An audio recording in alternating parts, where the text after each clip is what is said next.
Bienvenidos a un nuevo episodio de podcast de Historia Heroica.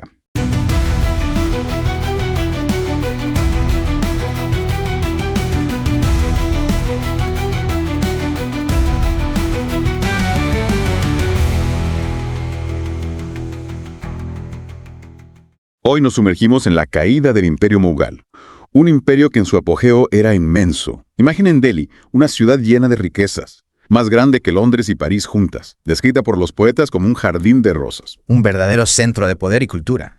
Y la pregunta que nos intriga es, ¿cómo un imperio tan poderoso pudo desmoronarse? ¿Cómo terminó cediendo terreno a una compañía comercial como la Compañía Británica de las Indias Orientales? Es una pregunta fascinante. No hay una respuesta simple. Hay que analizar una serie de factores, debilidades internas, presiones externas y, por supuesto, la astuta estrategia de la compañía para aprovecharse de la situación. Comencemos a desenredar esta madeja.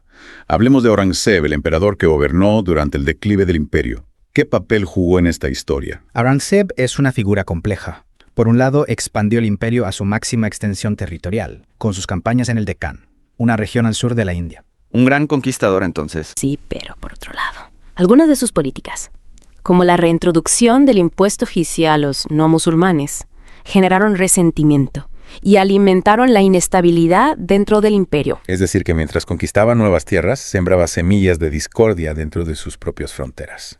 ¿Y qué hay de la invasión de Nader Shah en 1639?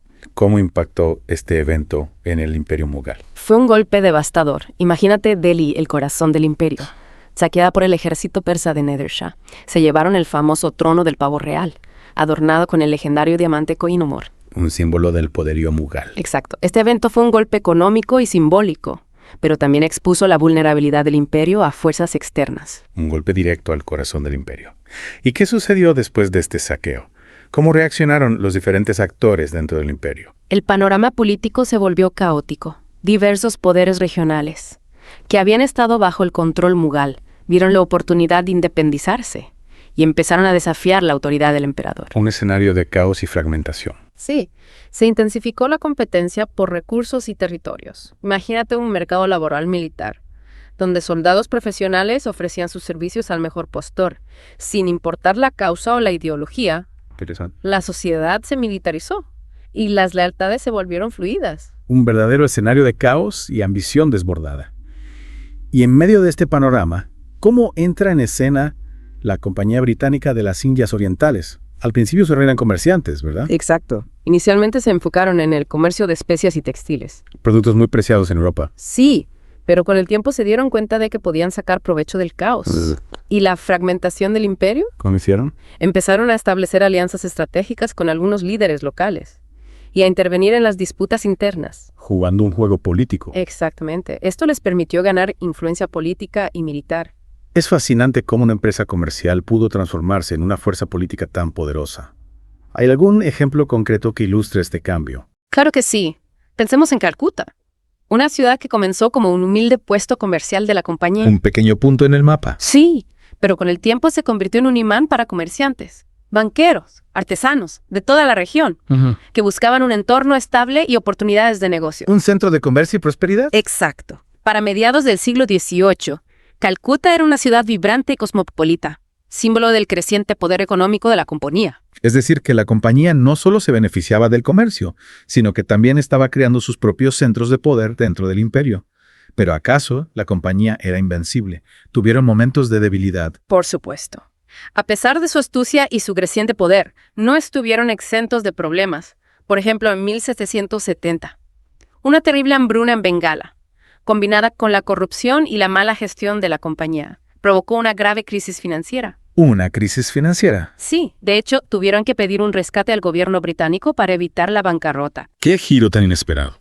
Es interesante ver que incluso una empresa tan poderosa podía tambalearse. Y justo en medio de esta crisis, llegamos a un momento crucial. La batalla de Plassey en 1657. ¿Quiénes fueron los protagonistas de este conflicto? En Plassey se enfrentan Siraj ud-Daula, el Nawab de Bengala, y Robert Clive, un ambicioso oficial de la compañía. Dos figuras clave en esta historia. Sí, la batalla en sí misma no fue muy larga ni sangrienta, pero lo que la hace tan significativa es la red de intrigas y traiciones que la rodearon. Me imagino la tensión y las estrategias en juego. ¿Podrías contarnos un poco más sobre estas intrigas? Lo creías. Contanos un poco más sobre estas intrigas. Una traición. Conociendo las tensiones internas en la corte de Ziaud-Daula, Claudia le prometió a Mir Jafar, un general del Nawab, una promesa derivada. Sí, pero efectiva. Durante la batalla, Mir Jafar y sus tropas se mantuvieron al margen, lo que facilitó la victoria de la compañía. Una jugada maestra por parte de Clive. ¿Y cuáles fueron las consecuencias de esta victoria? Las consecuencias fueron drásticas. Ziaud-Daula fue ejecutado y Mir Jafar, como se había pactado, fue nombrado nuevo Nawab de Bengala. Pero ¿quién tenía el verdadero poder? La compañía. A partir de ese momento controlaron la recaudación de impuestos en Bengala, una de las regiones más ricas del imperio. Una fuente de riqueza inmensa. Sí, esto les permitió consolidar su influencia en la región. Blasi marcó un punto de inflexión. La compañía dejó de ser una simple empresa comercial para convertirse en una fuerza política capaz de controlar reinos. ¿Y qué pasó con el emperador Mughal Shah Alam Sekut? ¿Cómo se desenvolvió en este escenario tan complejo? Shah Alam Sekut, a pesar de las circunstancias adversas, no se rindió. Intentó reconstruir el imperio y recuperar su autoridad, buscando alianzas con diferentes poderes, incluso con la propia compañía en algunos momentos. Una situación complicada. Sí, su historia es un ejemplo de resiliencia y de la lucha constante por el poder en un mundo en constante cambio. Es fascinante cómo, incluso en medio del caos, Shah Alam Sekut se aferraba a la esperanza de restaurar la grandeza del imperio Mughal. Pero me imagino que no fue fácil lidiar con la compañía, que ella tenía un control considerable sobre el territorio. ¿Qué papel jugaron figuras como Najaf Khan y Mahadji Scindia en este contexto? Najaf Khan era un brillante general mughal que logró revitalizar brevemente el ejército imperial. Un rayo de esperanza para el imperio. Sí, por su parte Mahadji Scindia era un líder maratha, un pueblo guerrero del centro de la India, que vio la oportunidad de expandir su influencia aliándose con el emperador Mughal. Una alianza estratégica. Sí. Mahadji Scindia incluso logró llevar a Shah Alam Sekut a Delhi y ofrecerle protección. Es decir, que Shah Alam Sekut buscó apoyo en diferentes frentes para enfrentarse al poderío de la compañía. Pero fue suficiente para revertir la situación. ¿Logró Shah Alam Sekut recuperar su trono y restaurar la gloria del imperio Mughal? Desafortunadamente no. A pesar de sus esfuerzos y las alianzas que forjó, no pudo detener el declive del imperio. Su historia, además de ser un ejemplo de resiliencia, también está marcada por la tragedia. ¿A qué te refieres con tragedia? Bueno, en 1788, Ghulam Qadir, un antiguo protegido de Shah Alam Sekut, se rebeló y tomó el control de Delhi. En un acto de crueldad extrema, cegó al emperador. Un acto terrible. Sí, un acto que simboliza la caída definitiva del poder mogal. Un final desgarrador para un emperador que luchó por su legado hasta el último momento. Y después de este terrible suceso, ¿qué pasó con el imperio Mughal? Pues el fin definitivo. No fue el final inmediato. Pero la ceguera de Shah Alam Sekut fue un golpe devastador, tanto a nivel simbólico como político. El imperio ya estaba fragmentado, con diversos poderes regionales compitiendo por el control del territorio. La Compañía Británica de las Indias Orientales aprovechó esta debilidad para consolidar aún más su dominio, y en 1803 asestaron el golpe final, al derrotar a los marathas en la batalla de Delhi. Es decir, que la derrota de los marathas marcó el fin de cualquier esperanza de un resurgimiento mughal. La Compañía Británica de las Indias Orientales se convertía en la potencia dominante en la India. Exacto. El ocaso del Imperio Mughal y el ascenso de la Compañía Británica son dos caras de la misma moneda. Un complejo proceso histórico donde se entrelazaron la ambición, la traición, la astucia y la lucha por el poder. Una historia fascinante llena de giros y sorpresas. Y con esto llegamos al final de la primera parte de nuestro viaje. En la próxima parte exploraremos con más detalle cómo la Compañía Británica de las Indias Orientales fue configurando su dominio sobre la India y qué consecuencias tuvo para la sociedad, la economía y la cultura del subcontinente. No se pierdan la próxima entrega de nuestra inmersión en la historia. Los esperamos. Retomamos nuestra inmersión en la caída del Imperio Mughal, un proceso que, como vimos en la primera parte, fue una mezcla de debilidades internas, ambiciones desmedidas y la astuta estrategia de la Compañía Británica de las Indias Orientales. Exacto, vimos cómo la compañía que al principio solo buscaba especias y seda se transformó en una potencia política y militar, tejiendo alianzas, manipulando situaciones a su favor y estableciendo centros de poder como Calcuta. Y por supuesto hablamos de Plassey, una batalla que no solo definió el destino de Bengala, sino que también reveló la capacidad de la compañía para convertirse en creadores de reyes, como bien dijiste. Plassey fue un parteaguas, pero como también mencionamos, el camino de la compañía no estuvo exento de obstáculos. Recordemos la crisis financiera de 1770, cuando la burbuja de las Indias Orientales estalló, un golpe duro que nos recuerda que incluso los imperios comerciales pueden tambalearse. Cierto, la hambruna en Bengala y la mala gestión financiera llevaron a la compañía al borde del colapso. ¿Cómo lograron sobrevivir a esa crisis? simplemente desaparecieron del mapa o lograron recuperarse. La compañía era demasiado grande para caer, al menos desde la perspectiva del gobierno británico. Imagínate el impacto que habría tenido en la economía y la política británica si la compañía se hubiera hundido para evitar un desastre mayor. El gobierno británico intervino y rescató a la compañía. Increíble. Es fascinante ver cómo la compañía, a pesar de sus errores, contaba con el apoyo del gobierno británico. ¿Acaso no impusieron ningún tipo de control o regulación después de ese rescate? Claro que sí, el rescate no fue gratuito a cambio de la ayuda financiera. El gobierno británico impuso una serie de medidas para regular las actividades de la compañía y evitar que una crisis similar volviera a ocurrir. Es decir, que a partir de ese momento, el gobierno británico tuvo un mayor control sobre la compañía. ¿Y qué pasó con Shah Alam II mientras la compañía se recuperaba de su crisis? ¿Cómo se las arreglaba el emperador en medio de este panorama tan complejo? Shah Alam II, a pesar de todas las dificultades, nunca perdió la esperanza de restaurar la gloria del imperio Mughal. Mughal intentó reconstruir el imperio, buscó alianzas con diferentes poderes, luchó por recuperar su trono en Delhi. Su historia es un ejemplo de resiliencia, pero también de la lucha constante por el poder en un mundo en constante cambio. Mencionaste que Shah Alam II buscó alianzas. ¿Te refieres a personajes como Najaf Khan y Mahadji Scindia? ¿Qué papel jugaron en la historia del emperador? Exacto, Najaf Khan, ese brillante general Mughal que mencionamos antes, fue una pieza clave en el intento de Shah Alam II por revitalizar el ejército imperial. Por otro lado, Mahadji Scindia, líder maratha, vio en Shah Alam II una oportunidad para expandir su propia influencia, ofreció protección al emperador, lo llevó de regreso a Delhi y durante un tiempo parecía que Shah Alam II podría recuperar algo del poder que había perdido. Suena una alianza estratégica para ambos. Shah Alam II obtenía protección y Mahadji Scindia ganaba legitimidad al apoyar al emperador. Pero si ambos se beneficiaban de esta alianza, ¿por qué no funcionó a largo plazo? ¿Acaso la compañía intervino para sabotear la alianza? La compañía siempre estaba al acecho buscando cualquier oportunidad para debilitar a sus rivales. Pero en este caso, la tragedia llegó de una fuente inesperada. En 1788, Ghulam Qadir, un antiguo protegido de Shah Alam II, se rebeló y tomó el control de Delhi. Ghulam Qadir, el mismo que había servido al emperador. ¿Qué lo llevó a rebelarse? Las razones de la rebelión de Ghulam Qadir son complejas y aún se debaten entre los historiadores. Algunos argumentan que se sintió traicionado por Shah Alam II, mientras que otros creen que simplemente buscaba el poder para sí mismo. Lo que sí sabemos con certeza es que sus acciones tuvieron consecuencias devastadoras para Shah Alam II. ¿Te refieres al cruel acto que cometió contra el emperador? Exactamente, Ghulam Qadir, en un acto de brutalidad extrema, cegó a Shah Alam II. Imagínate el impacto simbólico de este acto. No solo se arrebataba la vista al emperador, sino que se destrozaba la imagen del poder mughal ya de por sí debilitado. Un acto terrible que marca uno de los momentos más oscuros en la historia del imperio mughal. ¿Qué pasó después de la ceguera de Shah Alam II? Fuese el final definitivo del imperio. La ceguera de Shah Alam II fue un punto de no retorno. El imperio ya estaba fragmentado con diferentes poderes regionales luchando por el control de la Compañía Británica de las Indias Orientales, que había estado observando con atención. El declive del imperio mughal aprovechó la situación para consolidar aún más su poder. Es decir, que la compañía aprovechó la tragedia de Shah Alam II para su propio beneficio. Pero ¿cómo lograron convertirse en la potencia dominante en la India?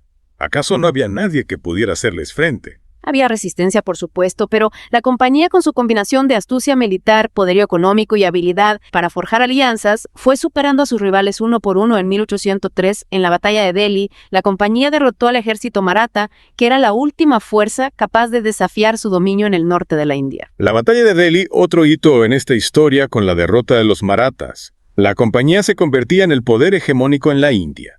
Pero, ¿qué implicó este dominio para la sociedad india? ¿Cómo afectó la llegada de la compañía a la vida cotidiana de la gente? Las consecuencias del dominio de la compañía fueron profundas y multifacéticas.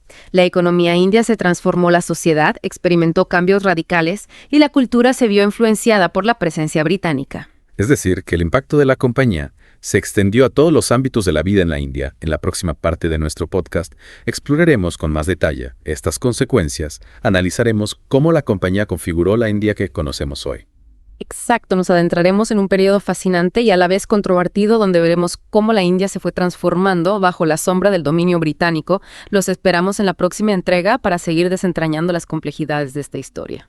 Continuamos explorando la historia de la India, un viaje que nos ha llevado desde la grandeza del imperio mughal hasta su declive y la llegada de un nuevo actor, la Compañía Británica de las Indias Orientales. En las partes anteriores, hemos visto cómo la compañía, con una mezcla de astucia, ambición y oportunismo, logró convertirse en la potencia dominante en el subcontinente. Exacto, hemos recorrido un camino fascinante, lleno de personajes memorables, batallas épicas e intrigas palaciegas. Pero ahora en esta tercera parte, me gustaría centrarme en las consecuencias del dominio de la compañía. ¿Cómo transformó la India este periodo? ¿Qué impacto tuvo en la sociedad, la economía y la cultura del subcontinente? Es una pregunta clave. Después de todo, no se trata solo de comprender cómo la compañía llegó al poder, sino también de analizar qué significó su presencia para la India. Empecemos por la economía. ¿Cómo afectó el dominio de la compañía al sistema económico indio? El impacto fue profundo, transformó la economía india de manera radical, la compañía con su control del comercio y la producción impuso un nuevo modelo económico que beneficiaba principalmente a los intereses británicos. He leído sobre un proceso de desindustrialización durante este periodo. ¿Podrías explicarnos en qué consistió y cómo se relaciona con el dominio de la compañía? Claro que sí. Antes de la llegada de la compañía, la India era famosa por su producción textil. Ciudades como Dhaka, Surat y Masulipatam eran importantes centros de producción de telas de algodón de alta calidad que se exportaban a todo el mundo. Es decir, que la India era una potencia textil a nivel mundial. Exactamente, pero la compañía, con su control del comercio y su acceso a los mercados europeos, introdujo telas británicas a precios más bajos. Esto provocó un declive en la industria textil india que no podía competir con la producción británica. Y es decir, que la compañía no solo competía con los productos indios, sino que también controlaba las rutas comerciales y los mercados. Así es, la compañía utilizó su poder para favorecer a la industria británica incluso a costa de la economía india.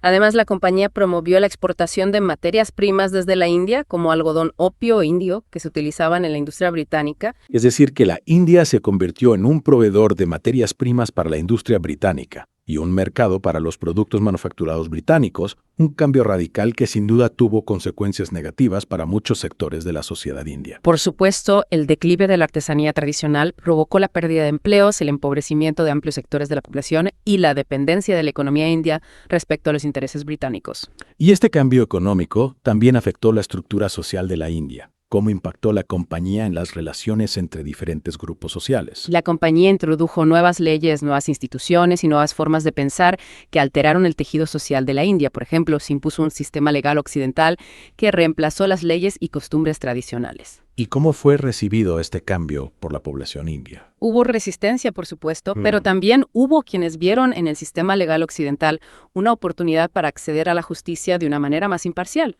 Recuerda que el sistema legal tradicional a menudo estaba influenciado por las relaciones de poder y las jerarquías sociales. Es decir, que la imposición del sistema legal occidental tuvo consecuencias complejas y contradictorias. Por un lado, podía ser visto como un avance hacia una justicia más igualitaria. Por otro lado, representaba una imposición cultural y una pérdida de autonomía. Exactamente. Y este proceso de transformación de imposición y adaptación es uno de los legados más complejos del dominio de la compañía, además del sistema legal. La compañía también creó una nueva élite administrativa formada por indios que habían recibido educación occidental. Es decir, que la compañía no solo transformó la economía y la justicia, sino que también creó una nueva clase dirigente influenciada por las ideas y valores occidentales. Así es, esta nueva élite jugó un papel clave en la administración colonial, pero también contribuyó a la difusión de ideas occidentales en la sociedad india. Y en el ámbito cultural, ¿cómo se manifestó la influencia británica? ¿Acaso intentaron imponer su cultura a la fuerza? ¿O hubo un intercambio más orgánico? La influencia británica en la cultura india fue profunda y multifacética. Se introdujeron nuevas formas de arte, de literatura, de pensamiento, pero también hubo resistencia a adaptación y una mezcla de influencias que dio lugar a nuevas formas de expresión. ¿Podrías darnos algunos ejemplos concretos de esta influencia cultural? Claro que sí. En el ámbito de la literatura, por ejemplo, surge una nueva corriente literaria conocida como literatura anglo-india, escrita en inglés por autores indios. Esos autores exploraban temas como la identidad, el choque cultural y las tensiones entre la tradición y la modernidad. Es fascinante cómo la literatura se convierte en un espacio para reflexionar sobre los cambios que experimentaba la India en ese momento. Exactamente. La literatura permite comprender la complejidad de este periodo donde se mezclaban la imposición cultural, la resistencia y la creación de algo nuevo. También hubo influencia en la arquitectura, la música, la educación. Es decir, que la presencia británica transformó la India en todos los ámbitos, desde la economía hasta la cultura, pasando por la sociedad y la política, un periodo fascinante y a la vez complejo que sentó las bases para la India que conocemos hoy. Así es, el legado de la Compañía Británica de las Indias Orientales es innegable, tanto en sus aspectos positivos como en sus aspectos negativos. Comprender este periodo es fundamental para comprender la historia de la India y sus desafíos actuales. Y con esta reflexión llegamos al final de nuestro nuestro viaje por la caída del Imperio Mughal y el ascenso de la Compañía Británica de las Indias Orientales, una historia apasionante, llena de giros inesperados, personajes memorables y batallas épicas que nos invita a reflexionar sobre la complejidad del pasado, la fragilidad del poder y la capacidad del ser humano para adaptarse, para resistir, para crear incluso en los momentos más difíciles. Ha sido un placer compartir este viaje con ustedes. Esperamos que les haya resultado tan fascinante como nosotros. Hasta la próxima inmersión en la historia.